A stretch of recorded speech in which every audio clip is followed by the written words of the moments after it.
companies add to the product of healthcare.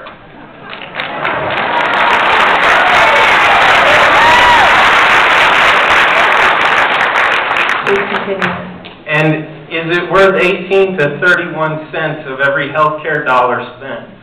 Further, why are we going to great lengths to protect insurance company profits after decades of abusing the American people?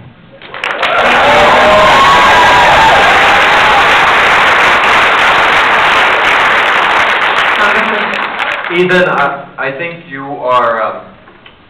looking at one of the fundamental issues that doesn't get talked about a lot in this debate, but is more important than 90% of what's in the bill, and that is how do you actually contain costs? How do you actually put downward pressure on the whole system, public and private?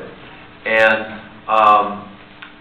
you've heard what I've said about insurance companies and the necessity for competition in a public option, but there are also lots of important things in this bill that I don't think have had enough discussion and enough analysis in terms of how do we make sure that they scale up properly and are employed across the country to achieve the kind of improvements that value chain analysis would provide for a system. Some of those things are things like episodes of care and medical home models, and figuring out ways to, instead of having a volume-based healthcare system where every healthcare provider gets paid for every little thing they do, and the more things they do, the more it adds up to at the end of the day.